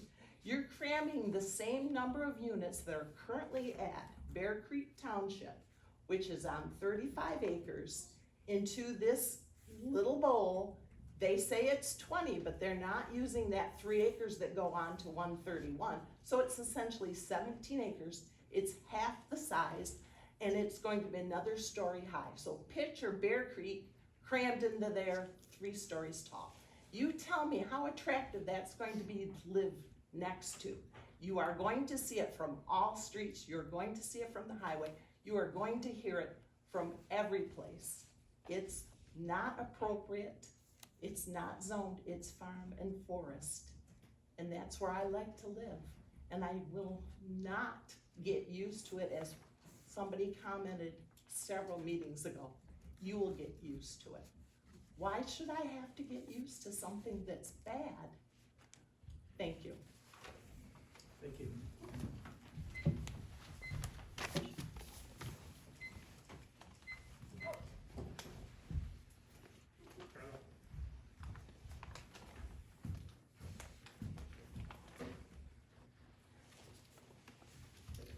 Carla Buckmaster. Referencing PUDF 25-02. If you planning commissioners proceed with pushing this project into a PUD so you can force a high-density complex into the center of an existing residential neighborhood zoned FF1, Farm and Forest, consider this. You'll be pounding 10 pounds of mud into a 5-pound bag.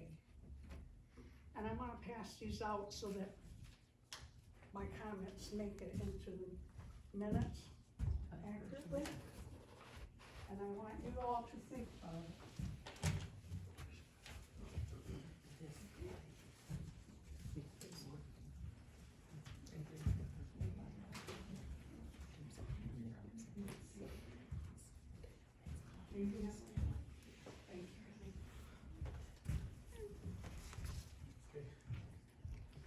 Don't forget what I said. You might want to read it too. I want to. Oh, yeah, good. All right, who else would like to speak? Anybody else in this case?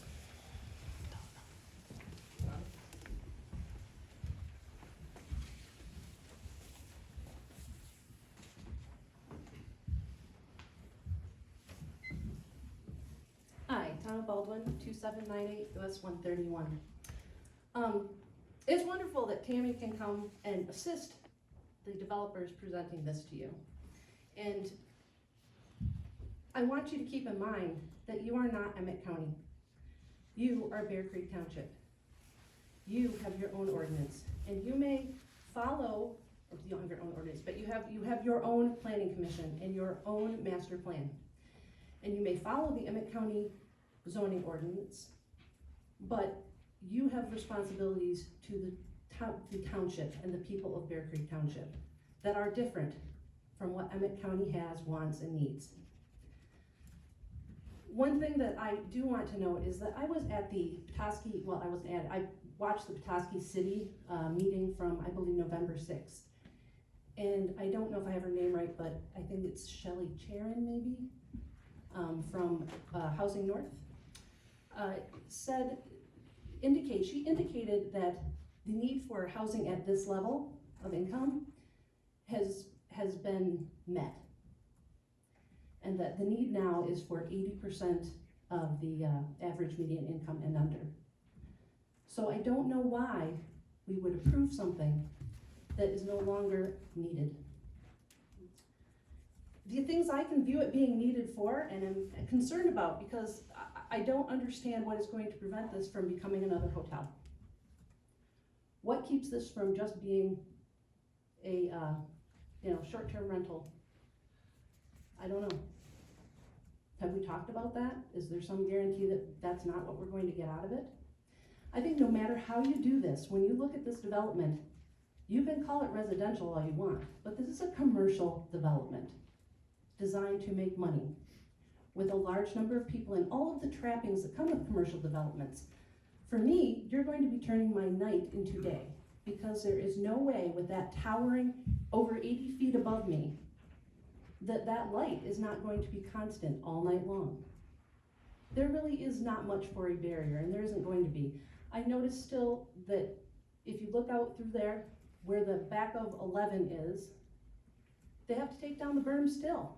They've moved it, but they're still gonna have to take down the berm that protects our property from the runoff. In fact, didn't you indicate on there, I think they indicated on there that they were going to fill it, so that they'll have to fill to meet up to where that building level is, because they're going out down into the woods still.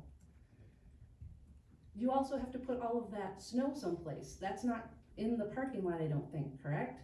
And so how is that going to be captured by their drainage system? Or is it just going to all end up on my property? Thank you. Thanks, Tom. Anybody else like to speak?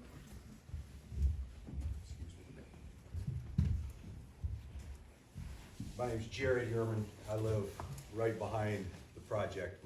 My property abuts this project. You've seen me here, we've talked, I've spoken at you.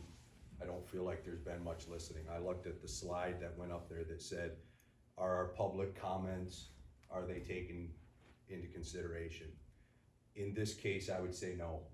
I listened to, a lady spoke very eloquently earlier about the decision that was made on the Wilkham property.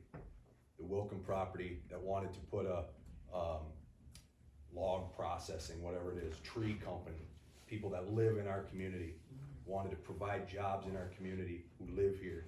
Good people, the Wilkins, we all know them. Can't do that because it affects the neighbors, because it doesn't comply with what's around it. There's a gravel pit, like an 80-acre gravel pit right across the road from that.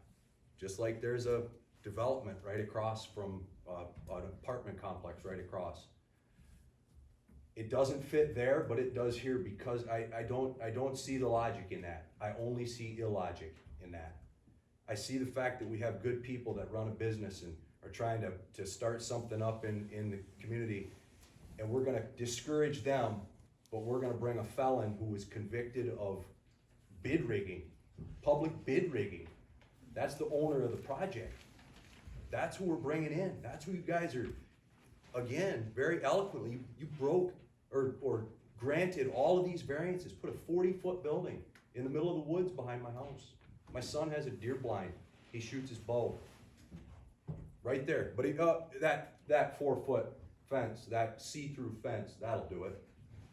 That'll protect you. That'll make it better. The fact that there's a 4-foot berm behind a 40-foot building where it directly drops off onto my property. So I'm looking up and it's 65 feet now. That's so much better. Still looking at a 40-foot building in the middle of the woods. There are zoning rules. They're there for a reason. They're to protect us. You guys are here to protect us. You're jumping in bed with these guys. And I'm a capitalist. You want to develop that land? Develop it within the rules. Develop it within the rules of what you're allowed to develop. Put single-family homes in there. Put townhomes in there. Put something that fits in there. I'm begging you. I'm not saying don't develop it. I'm saying do it right.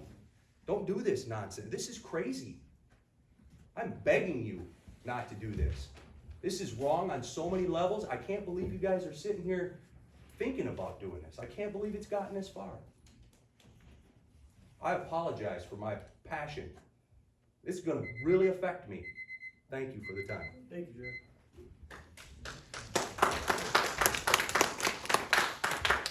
Anybody else?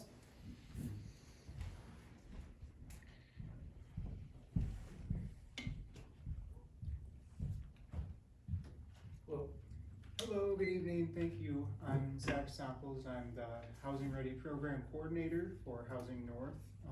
Typically I'm sure I live in Antrim County, but I'm kind of leading into Emmett County now, so you guys might see more of me. I haven't been here for all of these meetings. I've been spending weeks reading your notes and minutes and talking to Tammy, getting updates and stuff, so I'm just gonna read this real quick if that's okay for you guys. So, as you know, Emmett County is facing the most significant housing shortages in our region. According to the 2023 Emmett County Housing Needs Assessment, the county needs 3,370 additional housing units by 2027, including 865 rental units to meet workforce, senior, and family needs. These shortages are affecting employers, local services, and the stability of our year-round population. More than 34% of renters in Emmett County are cost burdened, and nearly 1/4 of all households are paying over 50% of their income toward housing. At the same time, over 75% of available homes are listed above $300,000. This project provides the type of housing our community needs most, which I think is variety. Importantly, this proposal is consistent with the zoning ordinance and the Bear Creek Township Master Plan. The applicant has demonstrated compliance and has made several revisions to ensure compatibility with surrounding properties. Bear Creek Township Master Plan recognizes that the township is both rural and urban, and that growth must be guided towards areas existing with existing infrastructure in proximity to the city of Petoskey. This project fits that intent. It's adjacent to transportation routes, close to employment, and served by municipal water and sewer, conditions that the master plan identifies as appropriate for higher density residential development. Housing North supports this project because it directly aligns with the goals of your local master plan and responds to a clearly demonstrated countywide housing need. The Legends Bear Creek development will provide desperately needed housing units for workers, families, seniors who are currently struggling to find stable, attainable housing. I encourage the Planning Commission to support this PUD request and allow this much needed housing to move forward. thank you for your time and for your service to this community. Change is coming to our communities whether we like it or not, and this is our opportunity to structure that change and embrace it. And I think you guys have done a pretty good job with the back and forth between the developer and yourself. So with that, I'll let somebody else go, but thank you for your time, guys. Appreciate it. Thanks, Zach. He doesn't know what the rent is. Anybody else want to speak?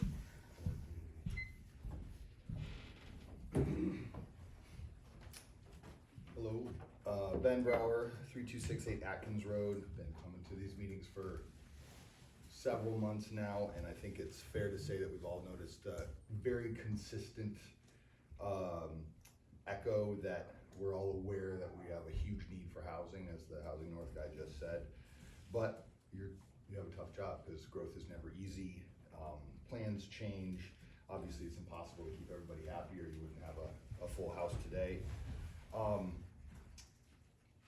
My thing is just that the growth is coming, like he said, no matter if we want it to or not, the development pressure, and it's not gonna end with one apartment complex or a commercial development. There's a ton of need for many different aspects. You guys are doing the master plan process at the same time, and you're hearing all this research at the same time. I think that my overarching kind of thought is if we want to have that be a planned expansion, or if we want more single-family homes turned into 2 and 3 unit apartments and more businesses started out of garages, like we all see that happen just because there's a lack of, other options. And I think, unfortunately, tonight, at least for you guys, it falls on you to decide kind of what that looks like over the next 20 or 30 or 40 years. So there's obviously a lot of pushback on this location being apartment complex. So for my mind, I want to be fair to the situation. I did a little bit of research. It seems, and maybe one of you can answer this after public comment session, but it seems like the 2012 future land use map mapped this out as medium density.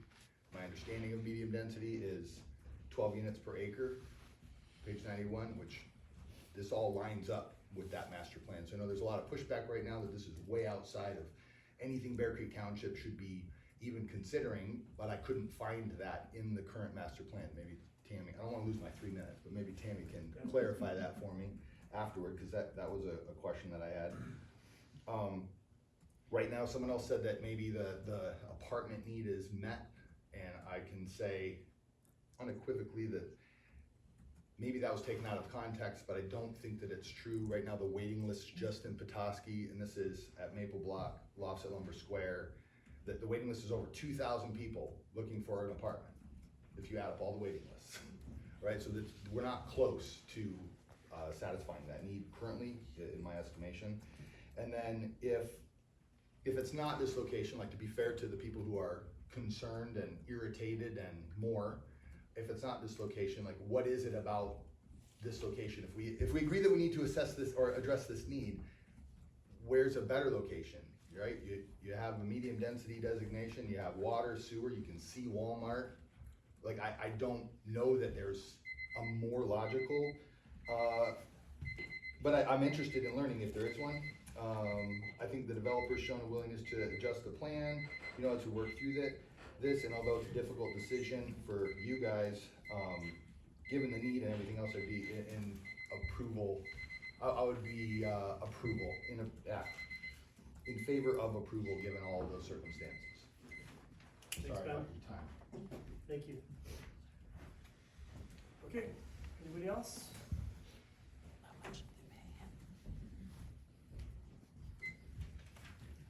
Hi, David Minkle, Lake Street, downtown Petoskey.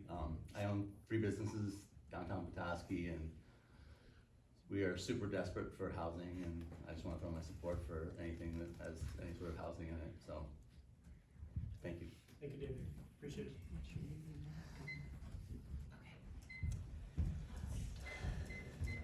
Promise I'll be quick, not long-winded like I normally am. Hi, Nikki Devitt, 616 Jennings. I wasn't going to, but I wanted to kind of echo what David said as a business owner.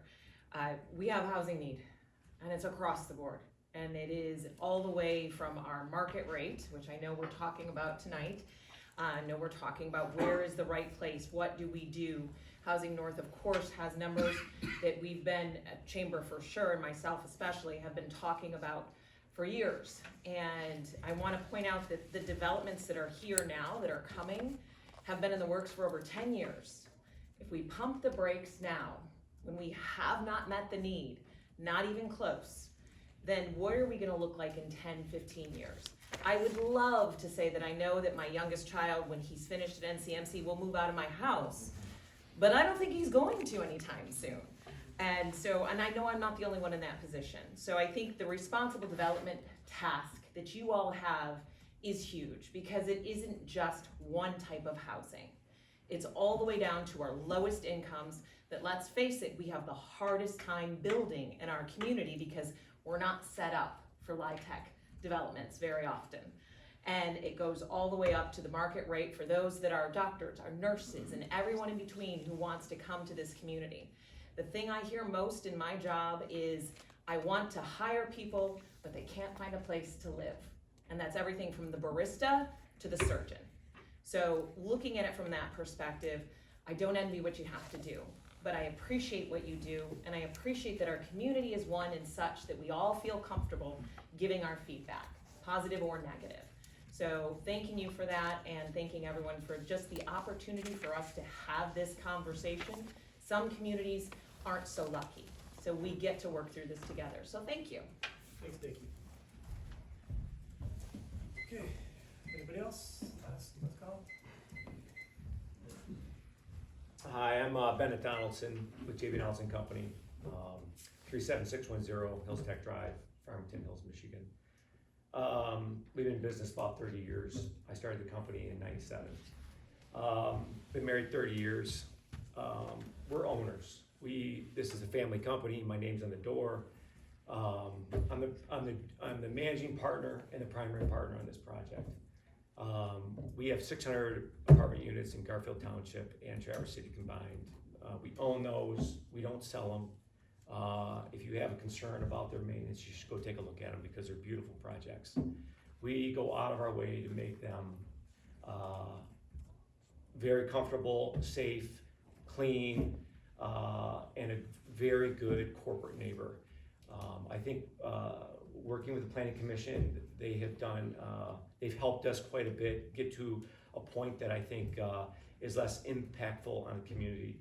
And I appreciate their help on that. And I appreciate all of your input on this. I get it, but our struggle for all of us is Northern Michigan is out, the secret's out, okay? Everybody is coming to Northern Michigan.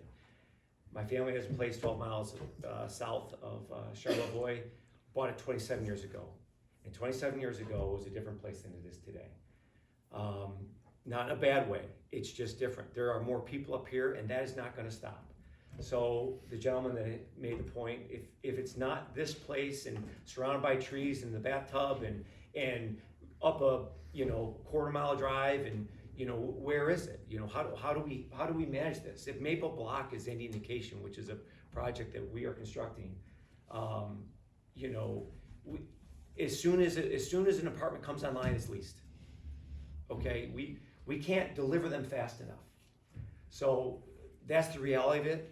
I empathize with everybody in this room. I'm a homeowner, I have property. I have to manage through zoning that abuts this property that sometimes is not my favorite outcome for how I wanna live. But this is what we do.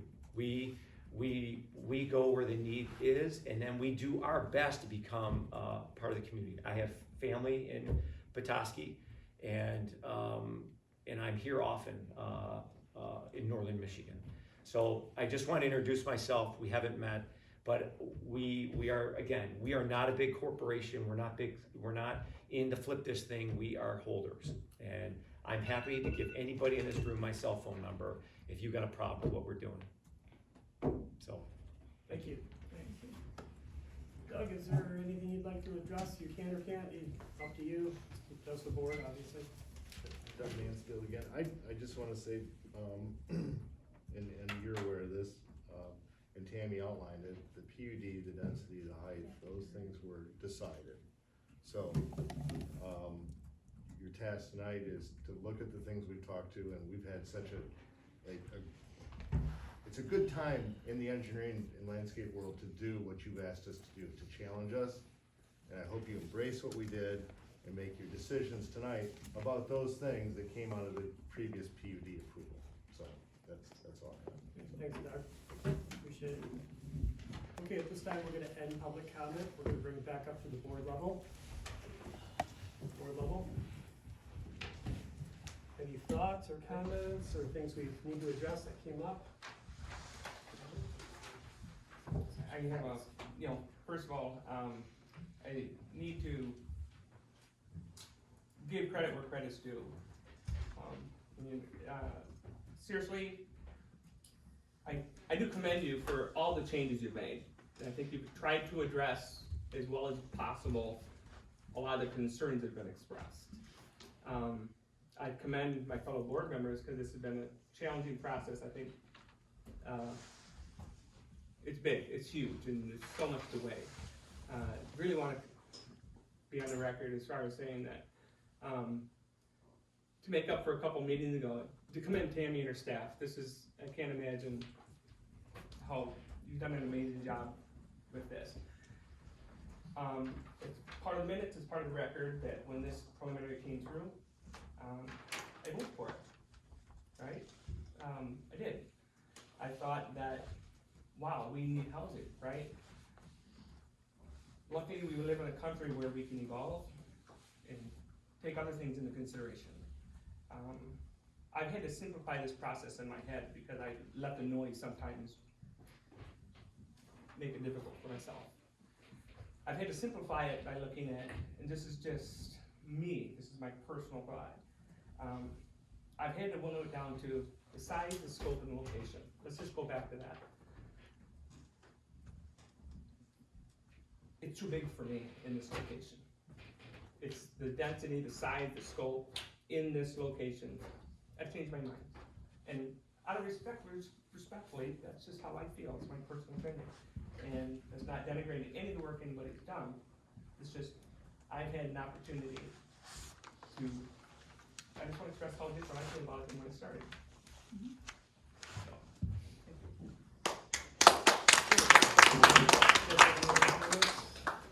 I would just like to say, because I feel the same way you do, Jeff, and that I've mentioned it, even I've told them too.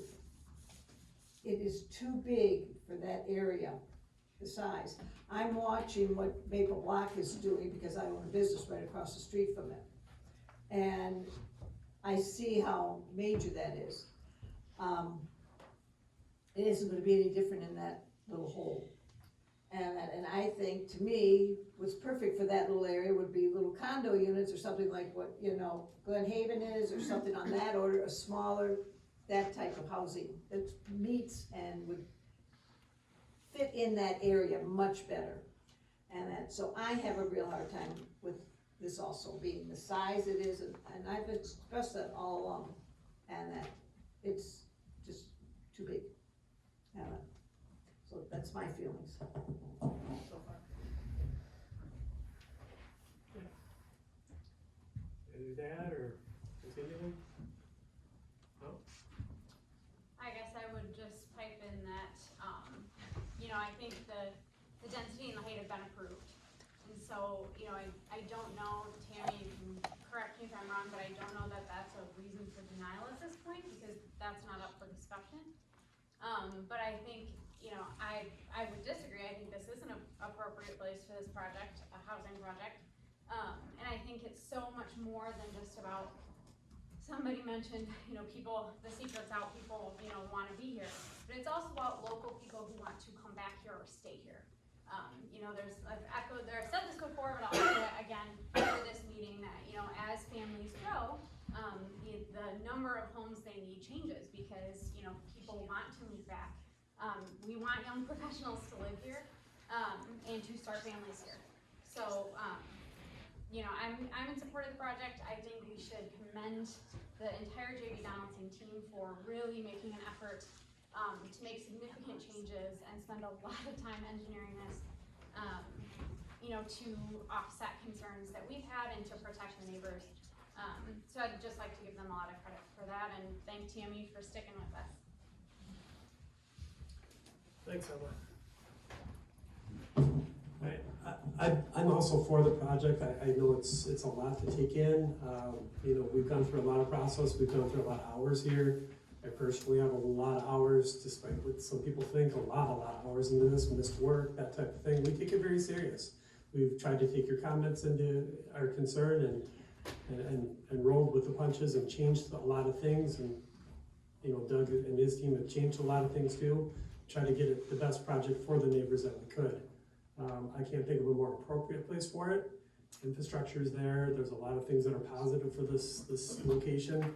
And disturbingly, there's a lot of people that are upset about it too, and I understand that. And I wish there was the ultimate place where there was nobody in front of me to be mad about.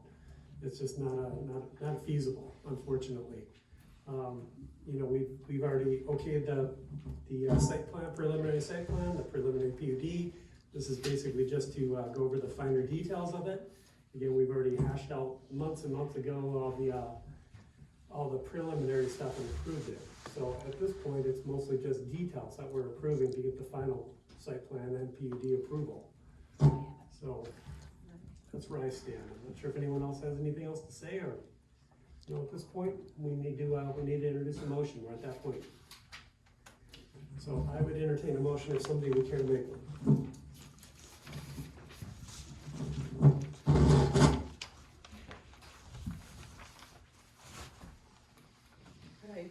Sure. Yeah, Just remind you sorry, I that should we ask. have two Yep. draft motions to recommend approval or denial. They have both on this template.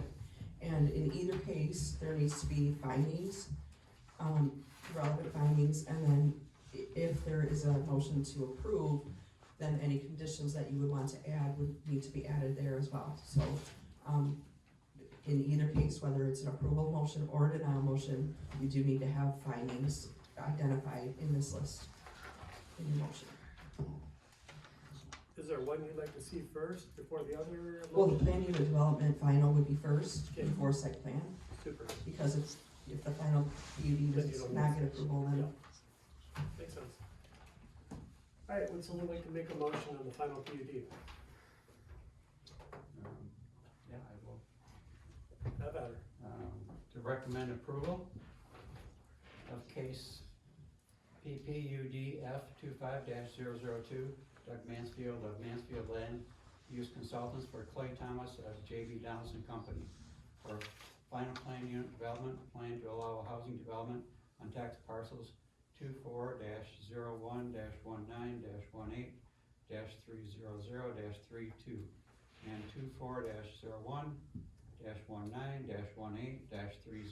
24-01-19-18-300-044, Section 18, Bear Creek Township, is shown on the final plan unit development and site plan packet dated received June 4th, 2025, except removing and replacing with revised site plans updated October 15th, 2025, pages C1.0, C1.1, C1.2, C1.3, C2.0, C2.1, C4.0, C4.1, C5.0, C5.1, C5.2, C5.3, C5.4, C6.0, C6.1, C6.2, C6.3, C6.4, L1.0, L1.1, L1.2, lighting -1 and lighting -2, because the standards of Article 16 of the zoning ordinance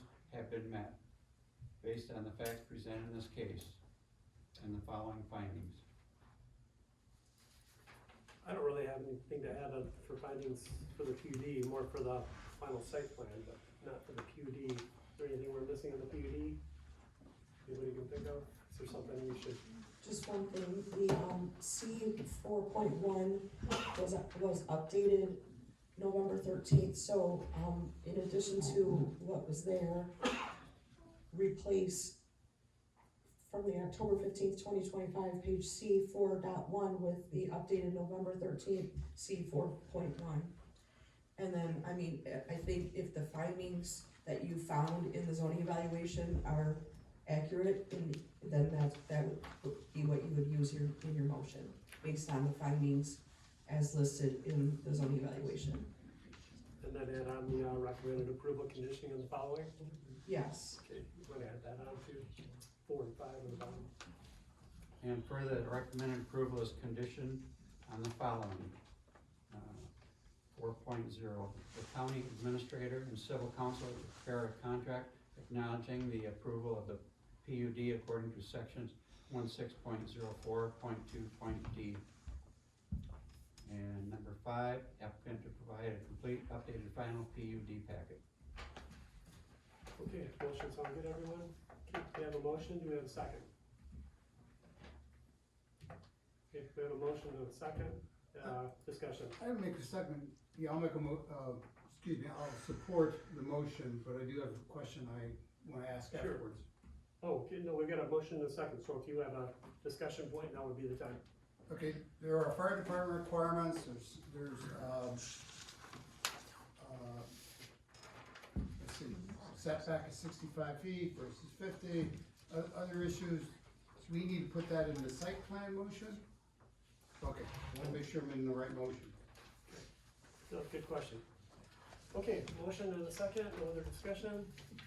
Okay, all in favor, indicate by saying aye. Oh, wait a minute, we'll do a roll call. Roll call, yeah. Yep, Scott. Okay. Mitch, the motion was for approval, correct? Yes. Okay, motion for approval, roll call, Seifert, Yes. Mays, No. Cargo, Yes.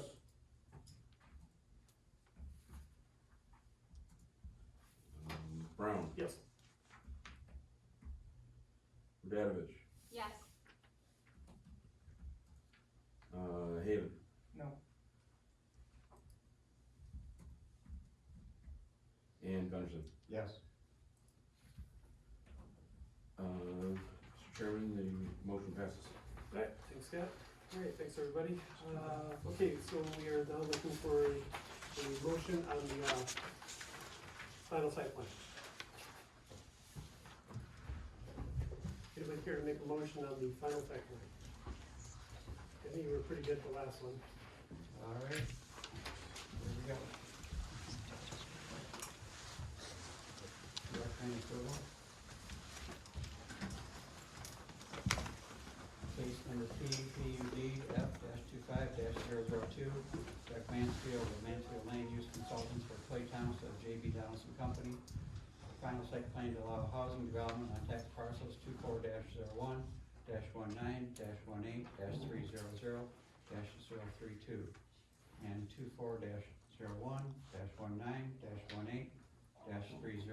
24-01-19-18-300-044.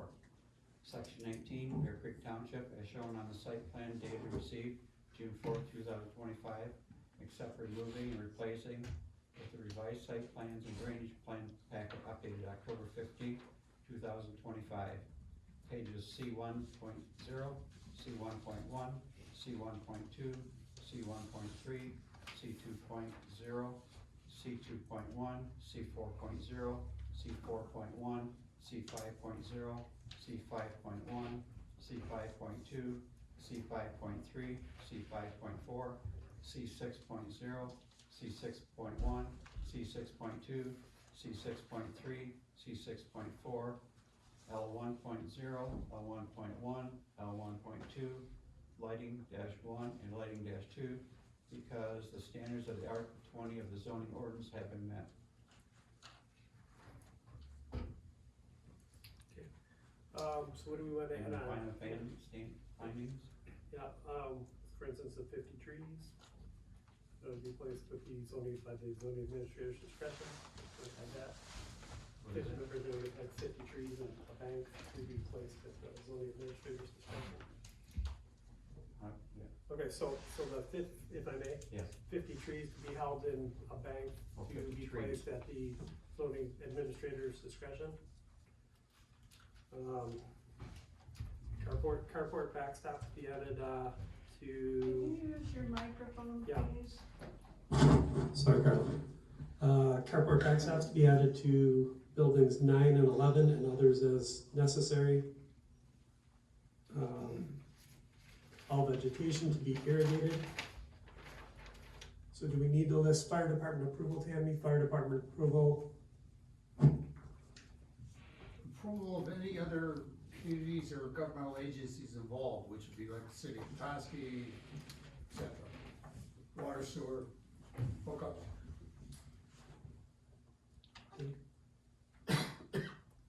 What are you missing, Tammy? The performance guarantee Yeah, on the bottom. in the amount to be provided by the engineer prior to issuance of a zoning permit for, the drainage system, stormwater drainage system.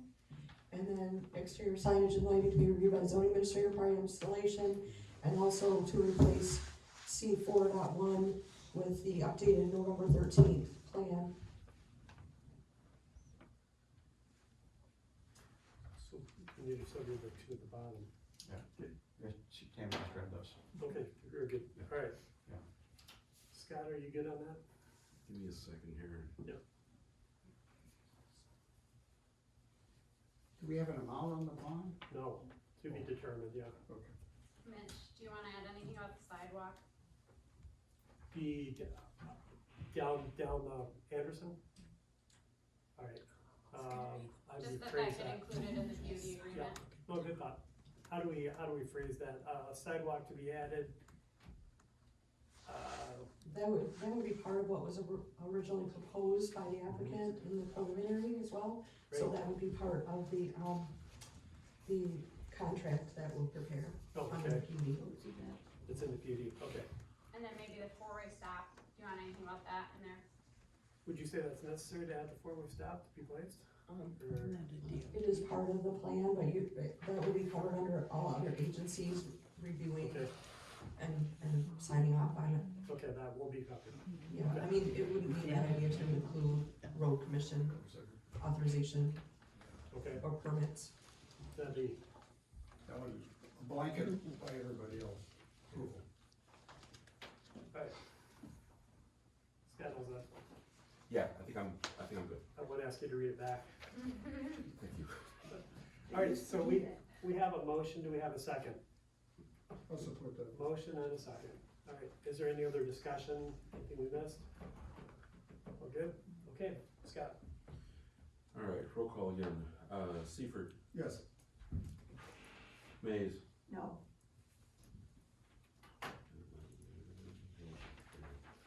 Carlin, Yeah. Brown, Yes. Dadovich, Yes. Haven, No. and Gunderson. Yes. Chairman, motion passes. Okay, thank you, everybody. Next on the case will be heard is at the county on, December, what time? The township board will review it Township the Board first. first Wednesday of the month at 7 p.m. And And then then the the county, county planning commission, December December Fourth. 4th, 4th. the first Thursday of the month Okay, at 7 p.m. Thank you all very much for your commitment and time, and I will miss you. you're a regular. We'll hold the seat empty for your next meeting. Thank you, Doug. I'll give you my card. All right, we got this clean up here.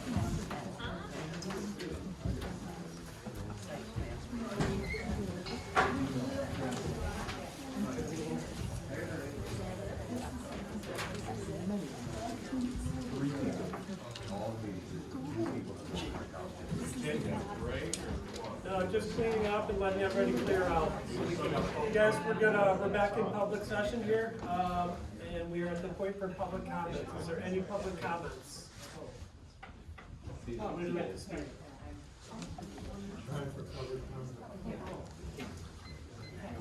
Hang on just a second here.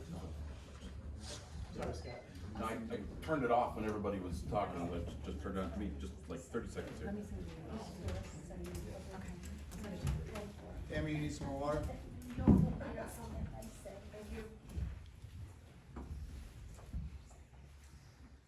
Sorry, Jerry. Hang on, just a second, sorry. Okay, I'm good. Okay. Jared Yerman. First of all, a procedural thing. Why wasn't I notified that there was a meeting tonight? Why didn't I get, I live adjacent to the property. Why didn't I get a notice that there was a meeting on this tonight? They don't notice every month, do they? They just when the case comes. I've gotten multiple notices. Every other one I've gotten a notice. I don't know, cause like at our last meeting, we said, okay, they'll be back on this meeting. They were postponed last meeting. I get a notice in the mail, cause I live within so many feet of 300 the feet. property, right?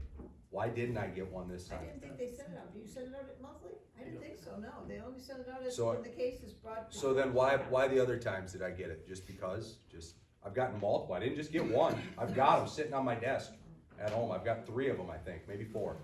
I don't know. I can't answer that, Jared, 'cause usually only the one goes out at the beginning. Okay, so, again, I'm gonna go back to what we've said here.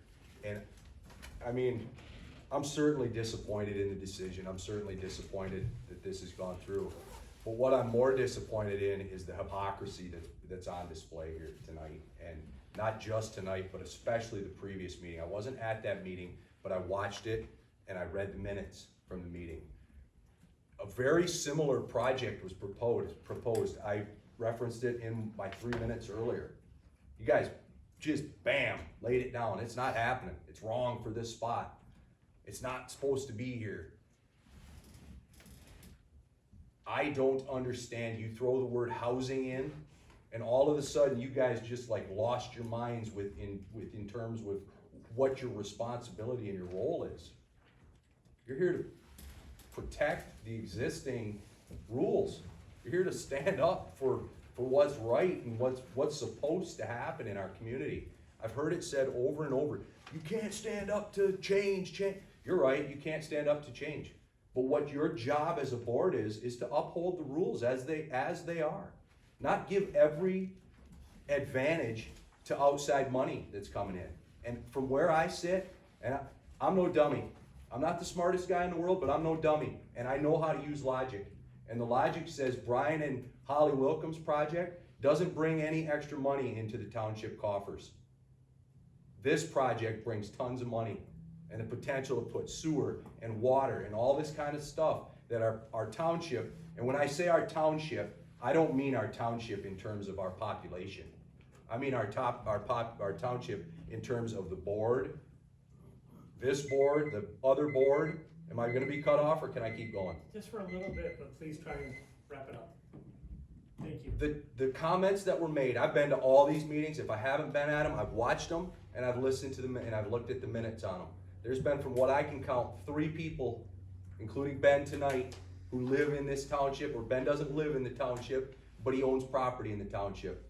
There's been 3 people who have skin in the game, if you will, that have stood up and said, yes, they want this project. Everybody else has been the guy from Antrim County who comes up here and calls it our community. The housing director lady that was here earlier. The business owners from downtown Petoskey.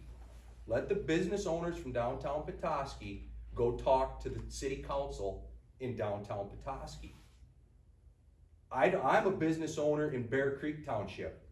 I'm a homeowner in Bear Creek Township. I'm at the Bear Creek Township meeting to have my rights and the tax dollars that I pump into this place looked out for.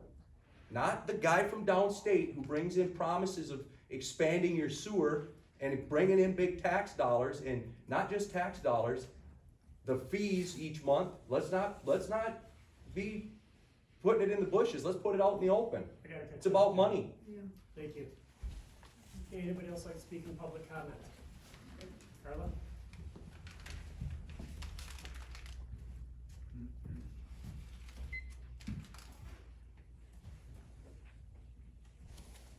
Go ahead. This is in reference to the master plan. And I think it has something to do with what has been happening in this board, in this township. We all know you hired Beckett and Rader. So I was out looking online at Beckett and Rader, and they wrote a master plan for Bear or for Bay Township, Charlevoix County, but a master plan. And in that master plan, it was kind of interesting because Bay Township is promoting that their residents are so important. Not talking about developers coming in being important. Their master plan is for their township, for their residents, for their township people. And it is written that way. It's masterful, if I can say that about Beckett Rader. But you might want to read it and think about that, how important that would be within our master plan as to who that master plan should really be representing and promote those ideas. Please think about it in the future. Thank you. Each one of you. Thanks, Carol.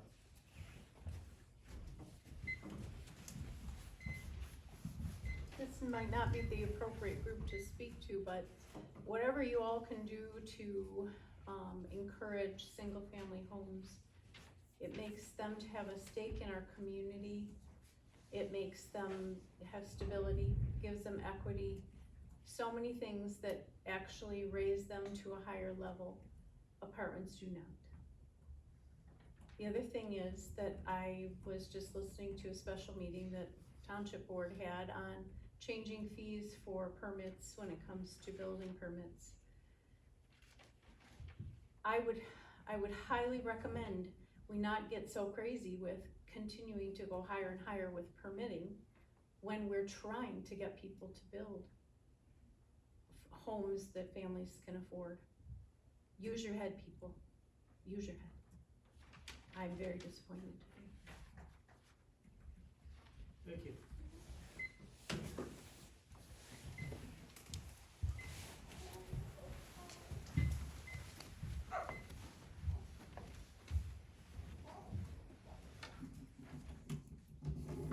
On that note, I think there are a lot of things that can be done to promote single-family homes here. And I think that you as the planning commission probably needs to go to the township board and help them along with some of that. We have a need for people who are under 80% AMI. There's one significant thing that we can do to help that. If you look at the data shows that the biggest reason that they consider us to be so short of housing is that people are paying over the 30% of their income for housing, so they're cost burdened. In order to make people not cost burdened, there is one thing we can do, which is allowed by the state, and that is to modify the tax exemption. So right now we are at the bare minimum of tax exemption in this township. My understanding, I could be wrong because it's not really posted, but what I gathered is that we are at the minimum of what the state allows us to do. But we can do so much more, and it would not cost the township that much to do it, but would bring a whole lot of people who are cost burdened down to a level where they are no longer cost burdened and no longer in need of housing that they don't really need, when what they really need is to not be paying so much. So you guys have that connection with the board, and maybe you can think about that and discuss that with them, because when we're planning for the future, this is something we could actually do. Thank you. Thank you.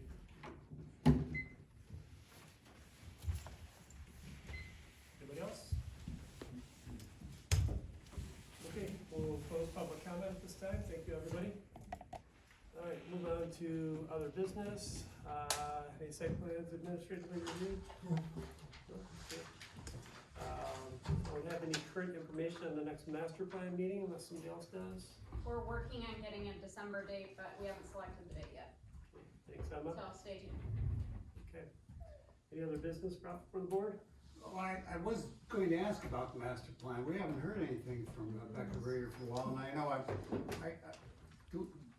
would it help if we try to light a fire under them or something? No, he's wrapping up a couple things, and we're hoping for a meeting in early December. So it's literally just a matter of getting a date that aligns because of the holidays and the timing of when our meetings are and other meetings are, John has said several scheduling conflicts, because of holidays moving meeting dates. So we're just trying to find a time that works for him and the township, so. Okay. But it'll be, my guess, first 2 weeks of December, somewhere in there. You mean our meeting? Thanks, Emma. Yeah. Our next, We're working on coming up with a date. 17th. And then our regular meeting would be the 17th, but we're looking to come up with a master plan meeting date or earlier in December. Okay. All right, super. Okay, anybody else have anything? If not, 8:40, we'll call it adjourned. Thank you, everybody.